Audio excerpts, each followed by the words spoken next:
رخ انوار وہ دکھلائے گا چمکار کے ساتھ.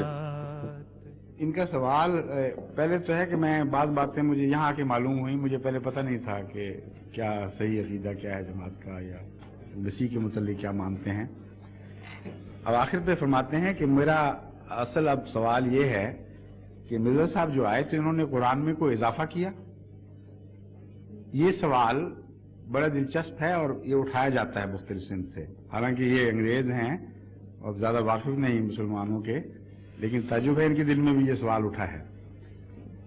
اور جب جواب دیتے ہیں ہم کہ نہیں ہرگز نہیں، تو پھر اگلا سوال یہ اٹھتا ہے کہ پھر کیا فائدہ آنے کا جب قرآن مکمل کتاب موجود، تو جب اضافہ ہی نہیں کیا تو پھر فائدہ کیا؟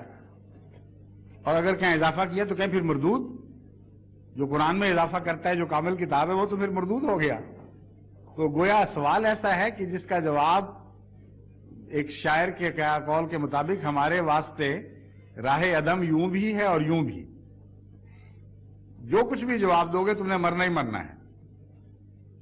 اس قسم کا یہ سوال ہے، گو انہوں نے اس نیت سے نہیں کیا، مگر مجھے یقین ہے ان کے حسن زنی کرتا ہوں، لیکن اکثر علماء اپنی طرف سے ہمیں اس طرح پھنسانے کی کوشش کرتے ہیں. اس کا سیدھا جواب یہ ہے کہ قرآن میں اضافے کے لیے نہیں بلکہ قرآن میں اضافوں کو مٹانے کے لیے آئے ہیں. مانوی اضافے کیے گئے ہیں قرآن میں، ایسی باتیں قرآن کی طرف منسوب کی گئی ہیں جو قرآن نے کبھی نہیں کہیں، لیکن قرآن سامنے پڑا ہوا ہے، اس کے باوجود وہ باتیں منسوب کی جا رہی ہیں. اور ایسے متضاد عقائد منسوب کیے جا رہے ہیں قرآن کی طرف کہ اگر ایک سچا ہے تو دوسرا لازماً جھوٹا ہے، اور اس کے لیے حکم اور عدل کی ضرورت ہے. فیصلہ کرنے والا جو اللہ کے نور سے ہدایت پا کر فیصلے دے کہ یہ بات درست ہے اور یہ غلط ہے. اس لیے آن حضرت صلی اللہ علیہ وآلہ وسلم نے جن پر مکمل کلام نازل ہوا اس کے باوجود مہدی اور مسیح کی خبر دی، اور کام اس کا یہ دونوں کا یہ بتایا وہ حکم اور عدل ہوں گے. معلوم ہوتا ہے اختلاف ہونے ہیں قرآن کے باوجود خود قرآن کے بارے میں، اور ان باتوں کا وہ فیصلہ دے گا.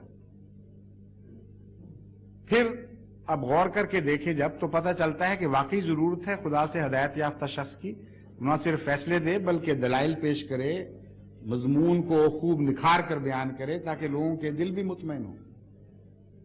یہی قرآن ہے جس کی بعض آیات سے ایک فرقہ یہ مطلب لیتا ہے کہ حضرت رسول کریم صلی اللہ علیہ وآلہ وسلم بشر ہیں اور اس پہلو سے وہ ہمارے بھائی کے برابر ہیں، ہمارے جیسے انسان ہیں، ان میں کوئی بھی فرق نہیں ہے. اور دوسرا فرقہ یہ کہتا ہے کہ نور ہیں، اور جو بشر کہے وہ فوراً دائرہ اسلام سے خارج ہو جاتا ہے اور اس کا قرآن سے کوئی بھی تعلق نہیں رہتا. ایک اور آیت کیا پڑھتے ہیں؟ قل انما انا بشر مثلکم یوحی الی انما الہکم الہ واحد. اے محمد یہ اعلان کر دے کہ میں بشر ہوں، مثلکم تمہاری طرح کا، انما الہکم الہ واحد خدا تمہارا ایک ہی ہے، اس کا کوئی شریک نہیں. ظلم کی حد کہ اسی آیت سے دونوں استنباط کر رہے ہیں، اسی سے نتیجہ نکال رہے ہیں، بشر ہے بشر نہیں.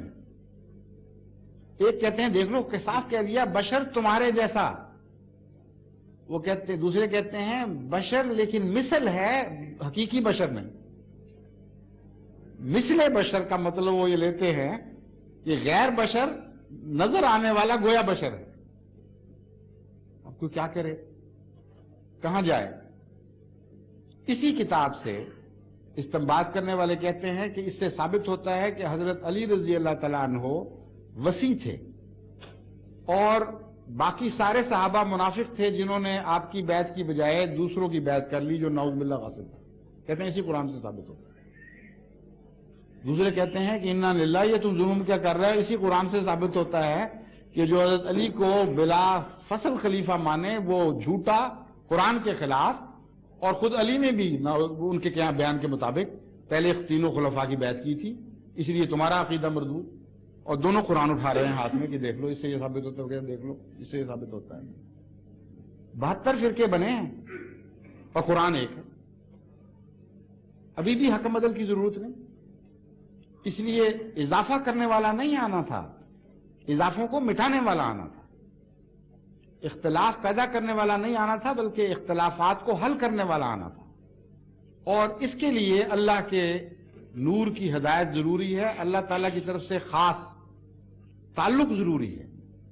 چنانچہ اسی لیے خدا تعالیٰ نے فرمایا لا یمسہ الا المطہرون، کہ قرآن تو ایسی کتاب ہے جو سوائے پاکیزہ لوگوں کے کوئی اس کو ٹچ بھی مس بھی نہیں کر سکتا. حالانکہ سارے آج کل پاکستان کی عدالتوں میں تو بالخصوص اور باہر بھی قرآن اٹھا کے جھوٹ بولتے ہیں. آپ پوچھ لیجئے جو پاکستان کے دوست تشریف لائے ہیں ان کو تو پکا پتہ ہے نا کہ کیا ہو رہا ہے. یعنی اکثر گواہ جھوٹے، اتنے اکثر کے بعض ججز نے اپنی تقریروں میں کہا کہ ہمیں ساری زندگی میں اپنے تجربے میں ایک بھی کامل سچا گواہ نہیں ملا اور سارا حرف گواہ اٹھاتا تھا قرآن کو. تو مس کیا نا انہوں نے، پھر مطہر نہیں تھے کیونکہ قرآن اٹھا کے جھوٹ بول رہے تھے اور مس کیا ہوا تھا. صاف پتہ چلتا ہے کہ قرآن کریم چونکہ کتاب مکنون بھی ہے، چھپی ہوئی کتاب بھی ہے، اس کے حقیقی معنی ان کو نہیں، ان کے سوا کو نہیں مل سکتے جن کو خدا خود پاک فرمائے. اس لیے رہنمائی کی ضرورت پڑی. اسی لیے آنے والی کا نام المہدی رکھا گیا، کامل ہدایت یافتہ، اللہ سے ہدایت پانے والا. قرآن کے ذریعے اور سنت کے ذریعے تو سارے مسلمان المہدی ہیں. وہ المہدی کیوں کہلائے گا؟ اس لیے کہ خدا خود اس سے کلام فرمائے گا، اس کی رہنمائی فرمائے گا، اس کو ہدایت دے گا، اور اس کی ہدایت کے بغیر وہ کلام نہیں کرے گا. ان معنوں میں حقیقت امر یہ ہے کہ گزشتہ سارے انبیاء مہدی تھے. چنانچہ قرآن، یہ بات جو میں بیان کر رہا ہوں قرآن کریم نے لکھی ہے، میں اپنی طرف سے کوئی بات نہیں بیان کر رہا ہوں. فرماتا ہے قرآن انبیاء کا ذکر کر کے یامرون